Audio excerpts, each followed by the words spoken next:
guys, welcome back to my channel. Today we're looking at some TikTok story times that need to be turned into a Netflix series immediately. This story is about toxic friends. Oh god, I've had a lot of them. Let's get into the story. It happened my sophomore year of college. I've basically been friends with the same group of people since freshman year, give or take some people who have transferred or like stopped being our friends, etc. But it's basically been the same core group of 8 people. Oh god, it's a group of 8 people. Usually if there's a group of 8 people, there's also a smaller group of like 5 or 4. With Snapchat groups, if it's over 12 people and you're not in another one, that means you're not like the popular people. A lot of times with big Snapchat groups, there's always a smaller group with like half the people in it. Then sophomore year comes around and this new girl transfers to our school and gets integrated into our friend group. My friends and I, we kind of just make fun of each other all the time. It's not that serious. Like, we don't actually hate each other, but we act like we hate each other. That's like me with everyone. It's actually really bad because I'm low-key scared of like offending someone. I do have a fear of like getting into like a relationship with a guy, and then like I obviously am mean to him, but like in a flirty way. Like that's my way of flirting. Like I'll call you ugly, smelly, etc. Say I hate you. I really do. Like I'm scared I'm gonna say stuff like that and then they're gonna like, you know,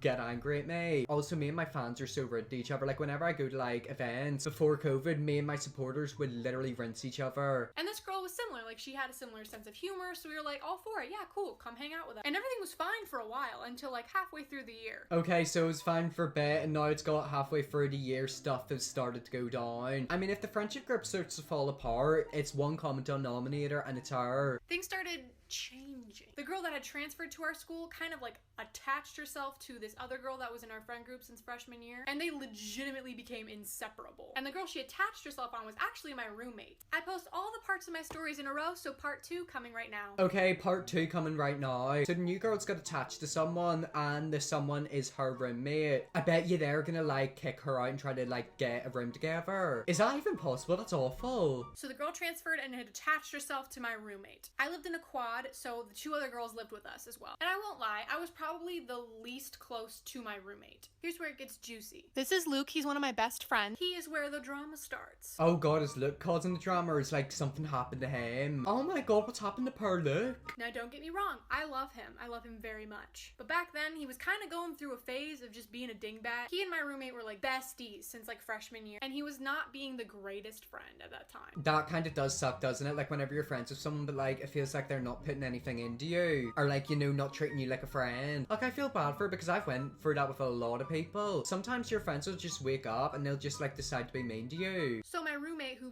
literally is the least confrontational person I've ever met in my life, like can't even make eye contact with you if she disagrees with you. Super passive. Honestly, it was really annoying. Instead of talking to Luke directly about like, hey, you're not being a really good friend, like you're hurting my feelings, she just complained to the girl who had transferred to our school. Oh yeah, that's not good to do. Also, this is what I've learned. If you become friends with someone and really quickly they open up and start like running their mouth about people who they're meant to be friends with, just know that they probably do the same thing about you. So instead of talking to him directly to resolve the issue, she just complained about him to this new girl. In my personal opinion, I think they were probably bashing him behind closed doors for a while. I can kind of understand why my roommate was all ticked off, but this girl who just transferred had absolutely no business being as offended as she was. Exactly, I've noticed that. Like you'll say something about somebody and then like their best friend is like even more offended as them. It's like it's not your issue, it's not your problem. Buzz off. Time goes on, tension is building, they start hanging out with us less and less until it's finals week of the first semester of sophomore year. Apparently, my roommate had set up a mediation with Luke through his roommate to talk to him. Okay, so they've literally left it a while and they're setting up a meeting with other people, but to set up a meeting between them. Can't everyone just be adults and, you know, bite your tongue and just speak to each other? And they had a talk, and according to Luke, apparently everything was like kind of resolved. Like they weren't gonna be best friends again, but like they were cool now. Okay, they're civil, that's good. Okay,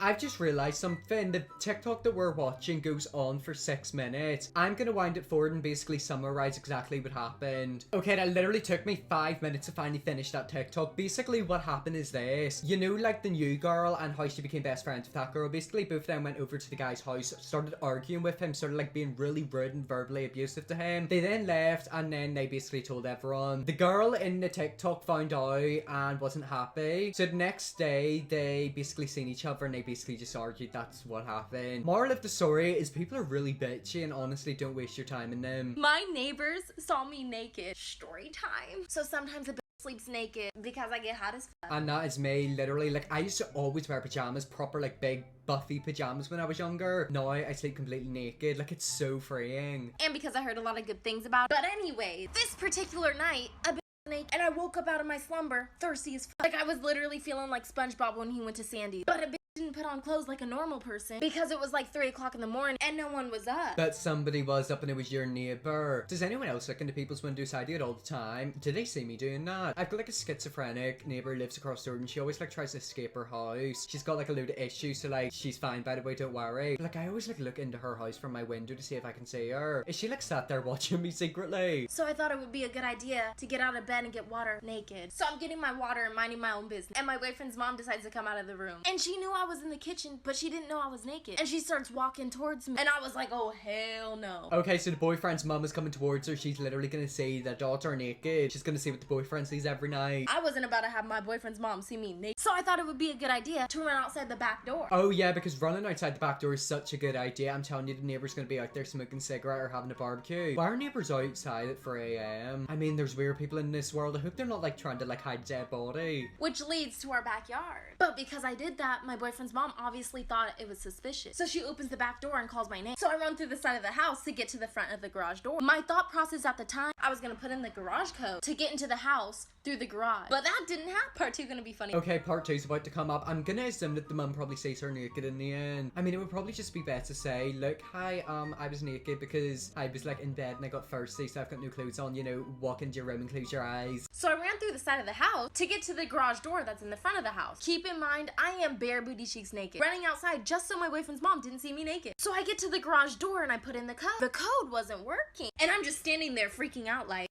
no. I was standing right here, butt naked, trying to put in this code. And the fence is pretty low, so if my neighbors came out, they would definitely see me naked. Imagine they hear like someone running around the back and they're like, oh my god, are we about to get burgled? Think about the mum. Like the mum probably thinks that like someone's literally in her house. Which is exactly what happened. It was 3 a.m. and my neighbors came out. I guess I was being super loud. So my neighbors came out and they're like, hey, who's over there? And I literally stood there frozen as shook. I looked like a deer in headlight. After I was done freaking out, I thought it would be a good idea to book it. So I started running towards the front door. That was the dumbest decision ever because if I didn't do that, my neighbors probably wouldn't have seen me naked. Once I decided to make a run for it, the outside light came on because the light is triggered by a motion sensor. So yeah, they've basically seen her completely naked. I feel bad for like, why are people's lives so chaotic? I mean, the most scary thing that's happened to me is probably whenever I've been on a walk and someone's like stood behind me and like scared me. To be fair, that is kind of killer behavior. But like, I ain't doing stuff like that. Then the light flashed on me and me and my neighbor just stared at each other like.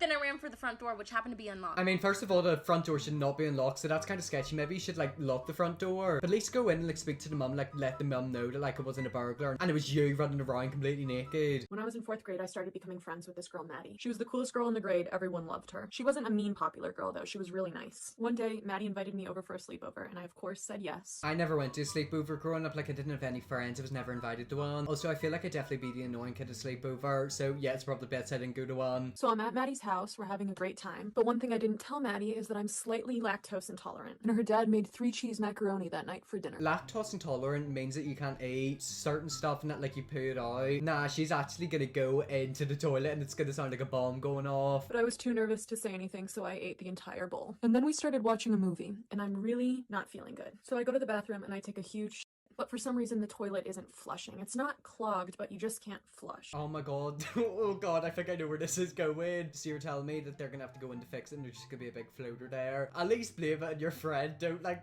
say that it was you. So I panic. I look through her bathroom cabinets and I find Ziploc bags. I reach into the toilet and I take my out and I put it in the Ziploc bag. And then I throw it out the window. A few weeks later in school, Maddie tells me that her mom is worried they have a peeping Tom coming to their house trying to scare them. Her mom called the police and asked them to keep an eye on her street. And when I asked Maddie why her mom thought that, she said, well, it's pretty gross, but he pooped in a Ziploc bag and threw it at our rose bushes. Oh my god! She needs to tell the mom that that was her poop because they'll genuinely think that like someone's trying to get them. Something like that kind of happened to my friend Katie a while ago. Katie Franklin, she's a TikToker. Basically, someone did a poo outside of her house, like an actual human poo. It was really weird. Maddie said my mom's really upset because the rose bushes are where my mom put my grandma's ashes. I was like, oh yeah, that's super scary. Hopefully they find the guy who did that. And hopefully Maddie never said my mom's really upset. Okay, so that video ended like that. I'm assuming that they didn't find out it was her in the end, but actually thinking about it now, she's just posted that TikTok and it got viewed by 1 million people on YouTube. So Maddie's probably found out that she's the one who done a poo and threw it outside her house. Crazy ass story time. 23 years ago, there was this mother of 2 children who just recently had a 3rd child. Soon after, the newborn baby was sleeping in the nursery nursery while they were throwing a house party, and unfortunately during the party the house caught on fire. Everyone scrambles out of the house and they couldn't get to the baby, and then the cops concluded that the baby had died in the fire. Okay, whoa, that is dark. I'm gonna have to put some scary music. Okay, we went from like really funny TikTok videos and like story times of like people pooing and being naked. Now we went to a really deep scary one. But her other two kids made it out alive. And even though the cops told her that her baby had died, she refused to believe it. Many years later, the mother took her two children to a birthday party, and there was this other woman there with her child. And now the mother looks at that child and is in shock because she looks so much like her other two kids. Is it her actual child? Did someone like nick the child? So you're telling me there was a house fire and like obviously the kids got out, but like she didn't go in for the baby. That's like bad parenting, isn't it? But basically the baby somehow survived. Like someone kidnapped it. She goes up to the little girl and says that she has bubble gum in her hair so that she can steal a few strands of her hair. She took it to a lab and they DNA tested it, and that little girl was her child. So it turns out many years ago during that house party, a woman that the mother knew went upstairs, took the baby, and started the fire so that the baby would be declared as dead and she could easily get away with kidnapping. And then she ran from the cops and they can't find her. Oh my god, whoa! I mean, I've heard of that before. It makes a lot of sense. Think of it. If there's literally a house fire and the baby, like, obviously isn't there, they're gonna assume the baby went. But why would you stay in the same area? Surely you should, like, move away or move across the country. And they also said the woman's still on the run, so guys, watch out because this woman might nick your baby. But anyways, guys, that is the end of the video. If any of them story times are going to be made into a Netflix series, it should definitely be the last one. That is the end of the video. Hope you all enjoyed this video. If you're Pacific, red subscribe button, and yes, I'll see you all in the next video.